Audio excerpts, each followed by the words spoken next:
আসসালামু আলাইকুম। আপনি কি জানেন এখন থেকে এনআইডি কার্ড ছাড়াই জন্ম নিবন্ধন দিয়ে বিকাশ অ্যাকাউন্ট খোলা যায়? হ্যাঁ, এটা একদমই সত্যি। অনেকেই ভাবে আমার তো এনআইডি কার্ড নেই, সেক্ষেত্রে আমি কিভাবে একটি বিকাশ অ্যাকাউন্ট খুলবো। সো আজকের এই ভিডিওতে আমি আপনাদেরকে দেখিয়ে দিব আপনারা কিভাবে এনআইডি কার্ড ছাড়াই সঠিক নিয়মে আপনাদের জন্ম নিবন্ধনের তথ্য দিয়ে নিজের নামে একটি বিকাশ অ্যাকাউন্ট খুব সহজেই খুলবেন। আর সবচেয়ে মজার বিষয় হচ্ছে আপনারা আপনাদের জন্ম নিবন্ধনের মাধ্যমে যদি বিকাশ অ্যাকাউন্ট খোলেন তাহলে ইনস্ট্যান্ট অ্যাকাউন্ট খোলার পর 130 টাকা বোনাস পেয়ে যাবেন। যাই হোক, চলুন ভিডিওটা বেশি লম্বা না করে আমি আপনাদেরকে মোবাইল স্ক্রিনের মাধ্যমে স্টেপ বাই স্টেপ লাইভ সবকিছু দেখিয়ে দিচ্ছি এবং বিস্তারিত সবকিছু বুঝিয়ে দিচ্ছি। Welcome to mobile screen. তো ফার্স্ট অফ অল নতুন একটি বিকাশ অ্যাকাউন্ট খোলার জন্য প্রথমে আমরা গুগল প্লে স্টোরে চলে আসবো। গুগল প্লে স্টোরে গিয়ে আমরা মাই বিকাশ অ্যাপ্লিকেশনটিকে ইনস্টল করে তারপর অ্যাপ্লিকেশনটিকে ওপেন করব। ওপেন করার পর আমাদের কাছে যে পারমিশনগুলো চাইবে আমরা এই পারমিশনগুলোকে অ্যালাউ করে দিব। অ্যালাউ করার পর আমাদের সামনে এরকম লগইন অর রেজিস্ট্রেশন একটি ইন্টারফেস ওপেন হবে। তো মূলত আমরা নতুন একটি অ্যাকাউন্ট খোলার জন্য এখান থেকে লগইন অর রেজিস্ট্রেশন এই আইকনে প্রেস করে দিব। প্রেস করার পর এখন আমাদেরকে সিলেক্টেড করে নিতে হবে আমরা কোন মোবাইল নাম্বারের মাধ্যমে বিকাশ অ্যাকাউন্টটি খুলবো।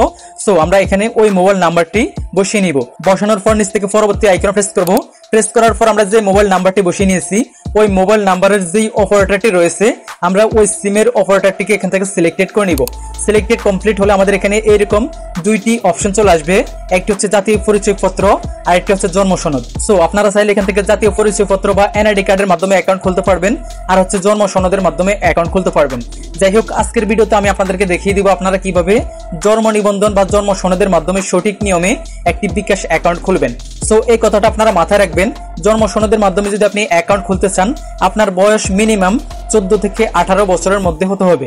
যাই হোক, আমি এখান থেকে জন্ম সনদটিকে সিলেক্টেড করে নিয়েছি। সিলেক্টেড করার পর একটু আগে আমরা অ্যাকাউন্ট খোলার জন্য যে মোবাইল নাম্বারটি বসিয়েছিলাম ওই মোবাইল নাম্বারটিতে বিকাশ থেকে 5 সংখ্যার একটি ওটিপি কোড চলে আসবে। এটা অটোমেটিক ভাবে এখানে বসে যাবে। জাস্ট আমরা এখান থেকে অ্যালাউ অপশন প্রেস করে দিব। প্রেস করার পর এখন আমাদের এখানে কিছু টার্মস এন্ড কন্ডিশন চলে আসবে। তারপর আমরা এখান থেকে সম্মতি আছে আমরা এই আইকনে প্রেস করে দিব। প্রেস করার পর আমাদের এখানে 3টি ধাপ চলে আসবে। এই 3টি ধাপ সঠিকভাবে কমপ্লিট করলেই কিন্তু আমাদের একটি বিকাশ অ্যাকাউন্ট খোলা কমপ্লিট হয়ে যাবে। তো দেখতেই পাচ্ছেন এখানে প্রথম ধাপটিতে লেখা আছে আপনার ডিজিটাল জন্ম সনদের ছবি তুলুন। দ্বিতীয় ধাপে বলা হয়েছে মা বাবার তথ্য দিন। তৃতীয় ধাপে বলা হয়েছে নিজের চেহারার ছবি তুলুন। জাস্ট আমরা এই 3টি ধাপ সহজভাবে এখন কমপ্লিট করে আমাদের অ্যাকাউন্টটিকে খুলতে হবে। যাই হোক, এখন আমরা এখান থেকে পরবর্তী আইকনে প্রেস করব। আইকনে প্রেস করলেই কিন্তু আমাদের এখানে ক্যামেরার পারমিশনটিকে অ্যালাউ দিতে বলবে। আমরা এটাকে অ্যালাউ করে দিব। অ্যালাউ করলে আমাদের ফোনের ক্যামেরাটা এখানে ওপেন হবে। তারপর আমরা যে জন্ম সনদের মাধ্যমে অ্যাকাউন্ট খুলতে চাচ্ছি ওই জন্ম সনদের স্পষ্টভাবে একটি ছবি তুলবো। ছবি তোলার পর এখান থেকে সাবমিট আইকনে প্রেস করে দিব। প্রেস করার পর এখানে আমাদের জন্ম তারিখ এবং জন্ম সনদ নাম্বারটি অটোমেটিক বসে যাবে। বসে যাওয়ার পরও আপনারা একবার আপনাদের জন্ম তারিখ এবং জন্ম সনদ নাম্বারটিকে আপনাদের জন্ম সনদের সাথে সঠিকভাবে মিলিয়ে নেবেন।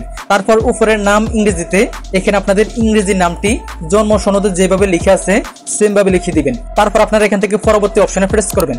প্রেস করলেই কিন্তু আপনাদের এখানে কিছু সিলেক্টেড করে নিতে হবে। এই যে দেখতে পাচ্ছেন এখানে আপনাদের জেন্ডার, তারপর হচ্ছে আয়ের উৎস, তারপর আনুমানিক মাসিক আয়, তারপর হচ্ছে আপনার পেশা কি, এগুলোকে সিলেক্টেড করে নিতে হবে। সিলেক্টেড কমপ্লিট হলে আপনারা এখান থেকে আবারও পরবর্তী অপশনে চলে আসবেন। আসার পর এখন আপনাদের মা বাবার কিছু তথ্য এখানে চাইবে। আমি আপনাদেরকে সিম্পলি ভাবে একটু বুঝিয়ে দিচ্ছি।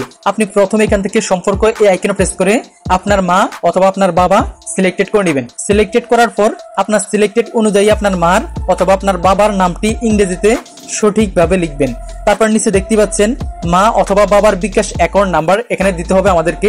মানে হচ্ছে আপনার মার অথবা আপনার বাবার বিকাশ অ্যাকাউন্ট নাম্বার এখানে দিতে হবে। মূলত এই নাম্বারটিতে একটি বিকাশ থেকে কোড পাঠানো হবে। ওই কোডের মাধ্যমেই কিন্তু আপনাকে বিকাশ অ্যাকাউন্টটি খুলতে হবে। সো আপনি এখানে আপনার মার অথবা আপনার বাবার একটি বিকাশ নাম্বার এখানে বসিয়ে নেবেন। আর যদি আপনার মার অথবা আপনার বাবার বিকাশ অ্যাকাউন্ট না থাকে সেক্ষেত্রে আপনারা এনআইডি কার্ডের মাধ্যমে ওনার বিকাশ অ্যাকাউন্ট খুলে নেবেন। তারপর আপনি ওই নাম্বারটা এখানে বসিয়ে নেবেন। আর আপনি চাইলে আপনার মার অথবা আপনার বাবার এনআইডি কার্ডের মাধ্যমে বিকাশ অ্যাকাউন্ট খুলেও কিন্তু ইউজ করতে পারবেন। যাই হোক, এই ডকুমেন্টস গুলো বসানো কমপ্লিট হলে আমরা পরবর্তী অপশনে প্রেস করব। পরবর্তী অপশনে প্রেস করলে কিন্তু আমাদের সামনে এরকম একটি ইন্টারফেস ওপেন হবে। দেখতে পাচ্ছেন এখানে লেখা আছে আপনার ছবি তুলতে প্রস্তুত হন, অনুগ্রহ করে নির্দেশনা অনুসরণ করুন। সো আমাদেরকে এখানে বলে দিয়েছে আমরা কিভাবে ছবি তুলতে হবে। আমি আপনাদেরকে নরমালি বলে দিচ্ছি। আপনি যখন ছবি তুলবেন তখন একটি স্পষ্ট জায়গায় বা যেখানে পর্যাপ্ত পরিমাণ আলো রয়েছে সেখানে গিয়ে ছবি তুলবেন। আর ছবি তোলার পর আপনি যখন ক্যামেরাটি ওপেন করবেন করবেন তখন আপনি বারবার আপনার চোখের ফলকটি লাগাতে থাকবেন, তাহলে কিন্তু এটা ভেরিফিকেশন সাথে সাথে কমপ্লিট হয়ে যাবে। যাই হোক, আমরা এখান থেকে পরবর্তী অপশনে আসবো। পরবর্তী অপশনে আসার পর আমরা ক্যামেরার সামনে আমাদের চেহারাটা ধরবো এবং বারবার চোখের পাতা লাগাবো।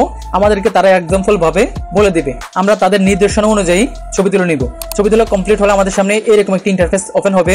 অনুগ্রহ করে নিশ্চিত করুন কেওয়াইসির জন্য প্রদত্ত সকল তথ্য সঠিক, ইচ্ছাকৃত এবং সত্য। সো আমরা এখান থেকে অনুগ্রহ করে নিশ্চিত করুন নিচের এই আইকনটিতে প্রেস করে দিব।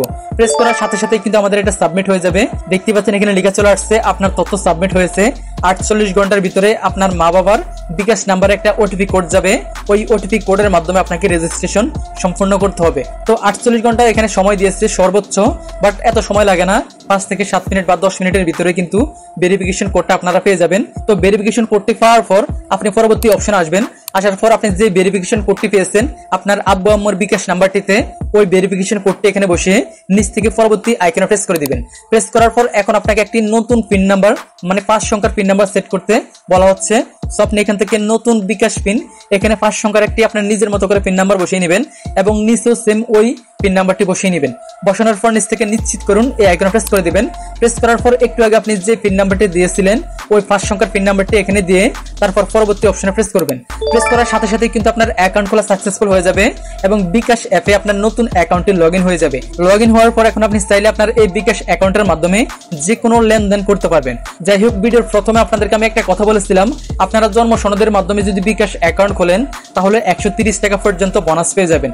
তো এটা বোনাস পাওয়ার জন্য আপনারা যখন পিন রিসেট করে প্রথম লগইন করবেন সাথে সাথে ইনস্ট্যান্ট 25 টাকা বোনাস পেয়ে যাবেন। তারপর প্রথমবার লগইন করার পর অ্যাপে যদি একটি মোবাইল রিচার্জ করেন তাহলে 25 টাকা আবারও ক্যাশব্যাক পেয়ে যাবেন। এই হচ্ছে 50 টাকা।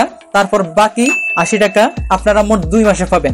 এইভাবে মোট আপনি নতুন একটি বিকাশ অ্যাকাউন্ট খুলে জন্ম সনদের মাধ্যমে 130 টাকা পর্যন্ত বোনাস পেয়ে যাবেন। যাই হোক, আশা করছি আমি আপনাদেরকে বোঝাতে পেরেছি। তো আজকের জন্য এই পর্যন্তই, দেখা হচ্ছে পরবর্তী ভিডিওতে। আল্লাহ হাফেজ।